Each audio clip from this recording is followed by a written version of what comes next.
네, 강민정의 사인 시작합니다. 미국 증시 2월은 뒤로 갈수록 힘든 장이었습니다. 다만 3월은 미국에서 전통적인 강세장으로 분류가 되는데요.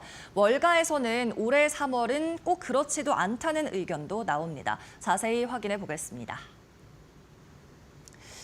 네, 지난 2월 내내 미국 증시는 트럼프 행정부의 관세 위협이 지속됐고 M7을 비롯한 메가캡 기술 주식이 약세를 보였습니다. 그러면서 미국 시장은 2.3% 하락한 채로 2월 수익률을 마감했고요. 지난주에만 1.9% 하락했습니다. 이 같은 관세에 관한 불확실성은 앞으로 일주일 동안에도 크게 다가올 것 같습니다.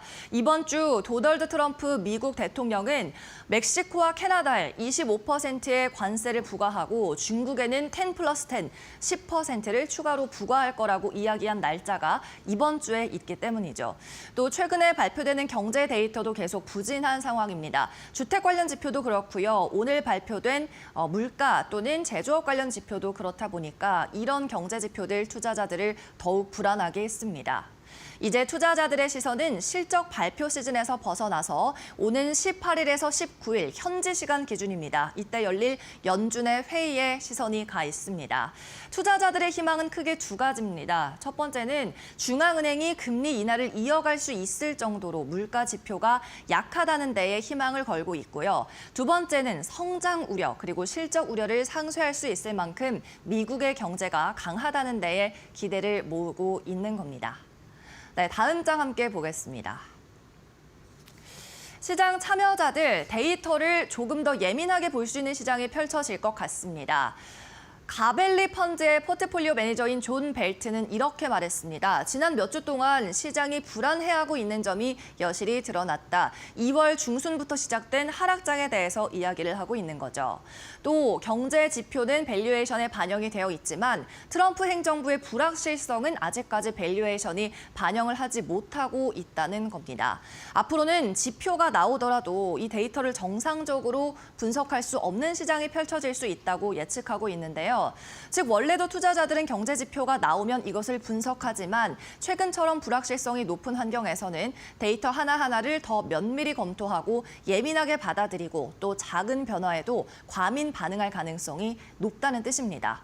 예를 들어서 지표가 예상보다 너무 좋다면 연준이 금리 인하를 딜레이할 수 있다고 해석될 가능성, 이렇게 되면 시장이 하락하게 되고요. 반대로 지표가 예상보다 나쁘다면 경기 둔화 우려가 부각되면서 마찬가지 시장이 하락할 수 있다는 것. 세 번째로 지표가 좀 애매하게 이도저도 아니게 나온다. 그러면 불확실성이 커지면서 변동성이 확대되고 결국에는 시장이 하락한다는 겁니다. 이 존 벨트는 결국 3월 시장 하락 쪽으로 좀 의견을 싣고 있는 것 같은데요. 다음 장에서 더 자세히 살펴보겠습니다. 네, 다음 장 보겠습니다.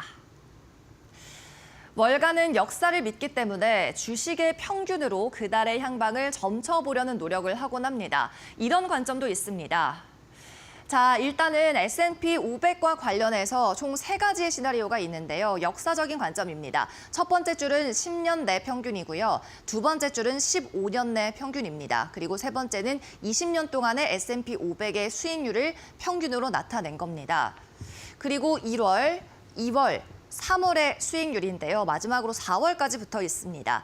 3월 비교해보면 1월과 2월에 대비해서 대체적으로 평균적으로 상승폭이 더 나왔습니다. 3월은 1년 중에 5번째로 좋은 달이라고 합니다. 물론 전통적인 강세장으로 분류되는 4월에 비하면 상승폭이 약할 수도 있지만 10년 평균으로 0.5% 상승했고요. 15년 평균으로 1.18% 상승했고 20년 평균으로는 1.16% 상승하는 움직임이 나타났습니다. 4월로 진입하기 전에 3월에는 봄이 되면서 투자자들의 투자에 대한 관심이 생겨나고 그리고 사업에 있을 기업들의 실적 발표에 대한 기대감이 유입하면서 이렇게 강세장이 나타나는 겁니다.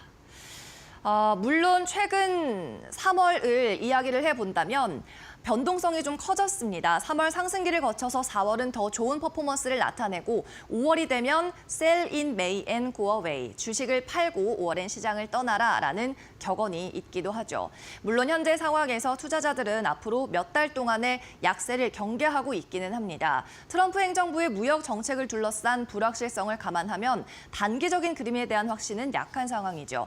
또 최근 몇 년 동안 3월 시장의 흐름을 보면 초반에는 상승세가 강했다가 점점 힘이 빠지는 모습이 많았습니다. 특히 3월 중순 이후에는 뉴스 흐름에 따라서 매도세가 나오기도 했죠. 이걸 감안한다면 3월 초에는 매수하고 중순부터는 매도하는 전략도 유효하다고 볼 수 있습니다. 3월 중순에 위치한 GTC 이후에 뉴스를 확인한 데 따른 단기적 매도세가 나올 가능성도 배제할 수 없는 상황이죠. 네, 물론 3월 시장이 더 하락할 거라고 보는 시각도 있습니다. 이 차트가 바로 그런데요. 최근 S&P 고점에서 S&P 500이 고점에서 조금 하락한 상태인데 여기에 3개의 추세선을 그어놨습니다. 추세 채널로 3등분이 되어 있는데요.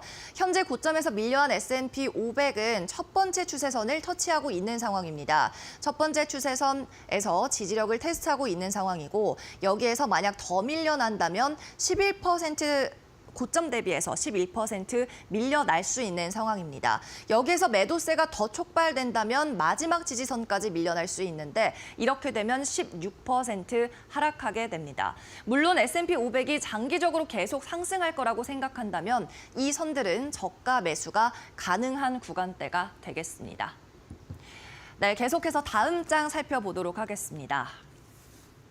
단기적으로 투자자들은 오늘 발표된 ISM 제조업 지수 수치 그리고 다음 주에 나올 1월 무역 수지를 확인하게 될 텐데요. 이 두 가지를 함께 살펴보면 해외에서 미국으로 제조업을 이전하려는 노력이 효과를 거두고 있는지에 대한 초기 흐름을 확인할 수 있을 겁니다. 그리고 실적 측면에서는요. 오는 목요일 브로드컴이 발표를 앞두고 있습니다. 투자자들은 시장에서 이 인공지능 플레이가 지속될 수 있을지 확인할 수 있겠네요. 계속해서 다음 장 보겠습니다. 그래도 전반적으로 월가에서는 역사에 근거해 그리고 그동안의 낙폭에 따른 저가 매수세 유입이라는 기대감에 근거해 3월은 대체로 상승으로 점치고 있는 것 같습니다. 계속 경제 지표가 기대치에 부합하게 나온다면 몇 달째 멈춰있는 금리 인하에 대한 기대감, 여기에 더해서 3월 중순 있을 GTC 2025도 지난번 사인에서 전해드렸던 것처럼 시장의 모멘텀을 다시 한번 줄 수도 있습니다.